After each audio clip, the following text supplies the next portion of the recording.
Assalamualaikum warahmatullahi wabarakatuh. Welcome back to my YouTube channel, teman-teman. Pada kesempatan kali ini saya akan memilih salah satu perusahaan terbuka yang tercatat di IDX dan memiliki anak perusahaan.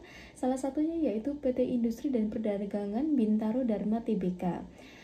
Presentasi kali ini saya khususkan untuk menyelesaikan mata kuliah akuntansi keuangan lanjutan 1, yaitu tepatnya untuk UAS.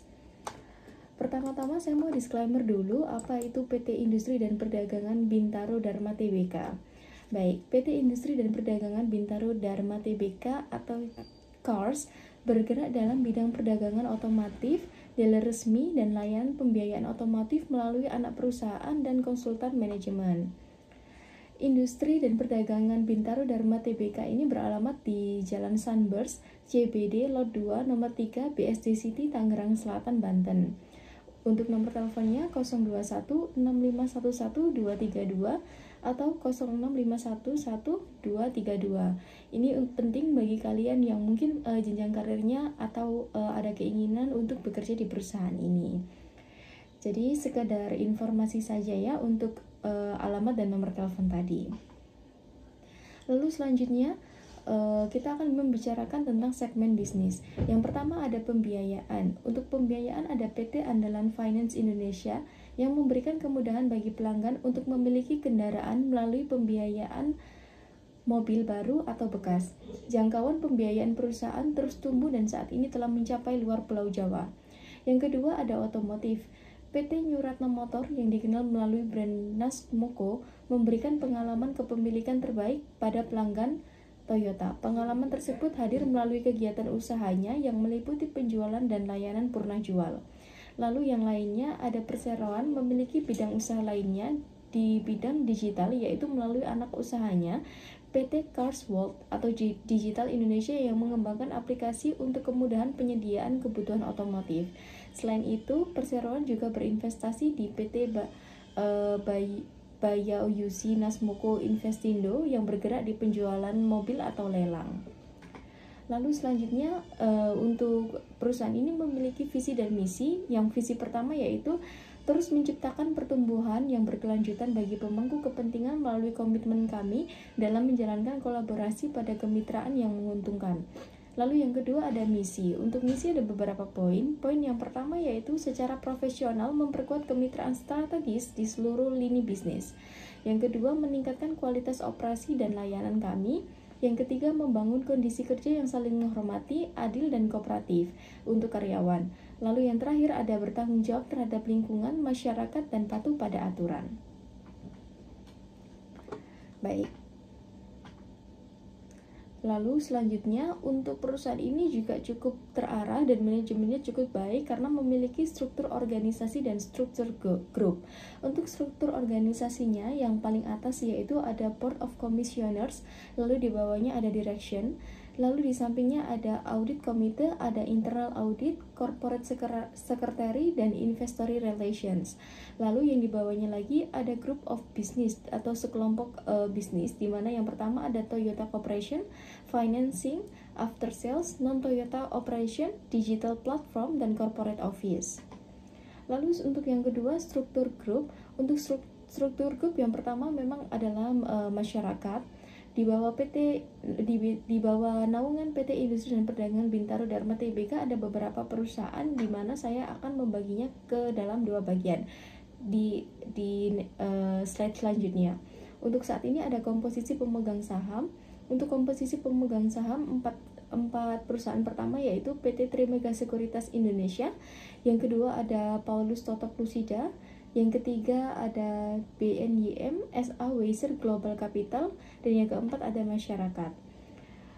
Baik, selanjutnya kita akan membicarakan tentang entitas anak langsung dan entitas anak tidak langsung. Baik, entitas anak langsung dan tidak langsung ini adalah anak perusahaan di bawah naungan perusahaan yang saya sebutkan, yaitu perusahaan PT Industri dan Perdagangan Bintaro Dharma dari slide yang sebelumnya tadi. Baik, sekarang kita tarik maju ke depan.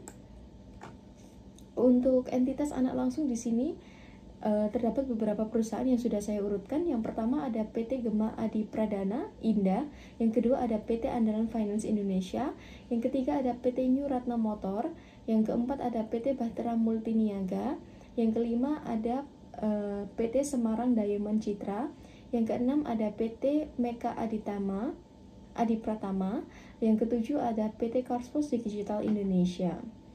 Lalu untuk entitas anak tidak langsung, yang pertama ada PT Chandra Pratama Motor, yang kedua ada PT Nas Moko Pratama Motor, yang ketiga PT Sumber Bahtera Mandiri, yang keempat PT Geraha Bahana Mandiri, yang kelima ada PT Nas Moko Bahtera Motor, yang keenam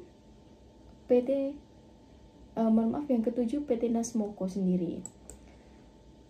Lalu yang ke 9 PT Mekar Niaga, yang ke-10 PT Global Carfix Indonesia, yang ke-11 PT Mitra Auto Prima, yang ke-12 PT Utikar Auto Galeri, yang ke-13 PT Graha Arta Kaltim Sentosa, dan yang ke-14 PT Andalan Adi Niaga. Baik. Di sini saya akan menjelaskan apa itu metode ekuitas dan metode biaya. Cost method merupakan perusahaan investor yang tidak mempunyai kemampuan untuk mempengaruhi aktivitas dari investee. Sedangkan equity method yaitu perusahaan investor yang dapat menggunakan pengaruh yang signifikan dan dapat mengendalikan terhadap operasi investee melalui kepemilikan saham yang jumlahnya lebih dari 50%.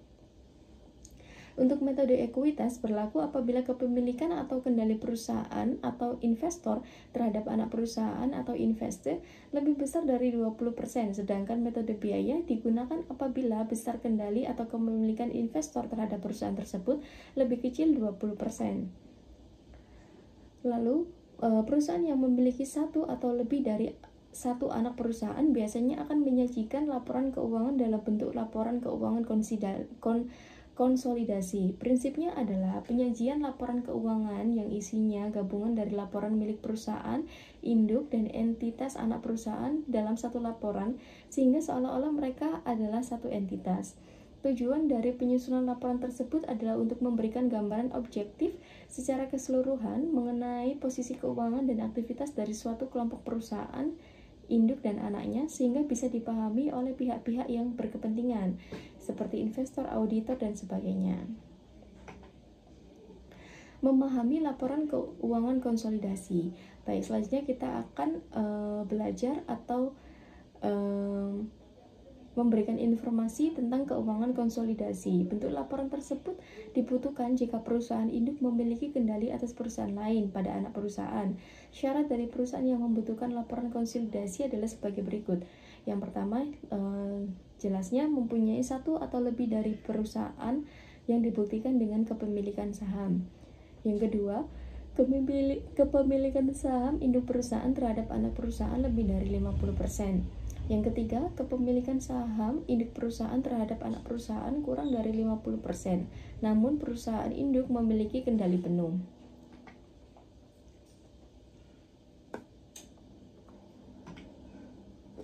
Baik, manfaat dari laporan keuangan konsolidasi yaitu jika digunakan sesuai dengan ketentuan, laporan keuangan konsolidasi memiliki beberapa manfaat, diantaranya yaitu untuk mengetahui efek entitas anak perusahaan terhadap induk perusahaan dalam jangka panjang. Lalu yang kedua, memberikan informasi paling mutakhir pada tim manajemen perusahaan induk mengenai kinerja anak perusahaan yang dimiliki. Yang ketiga, memberikan informasi kepada pihak luar yang membutuhkan. Baik, di sini saya akan memberikan beberapa contoh anak perusahaan dari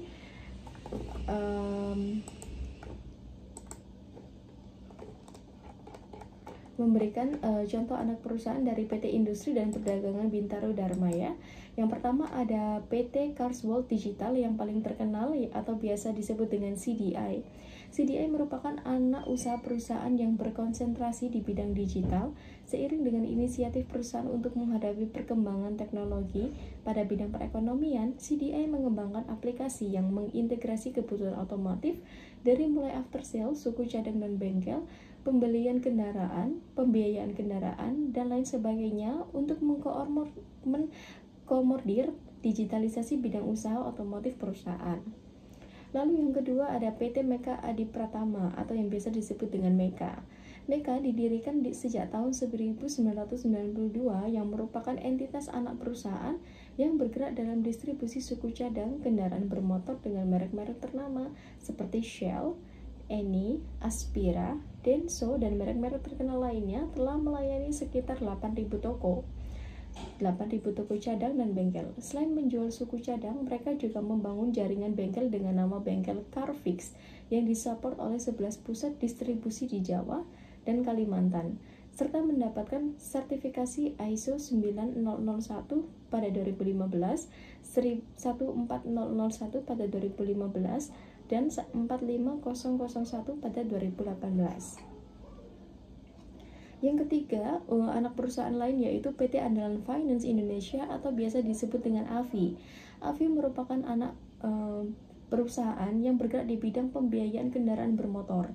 Mulai beroperasi sejak tahun 95 hingga kini sudah memiliki 43 cabang yang melayani daerah Jawa, Kalimantan, Sumatera, Bali, Sulawesi, dan sudah mendapatkan sertifikasi ISO 9001 pada 2015.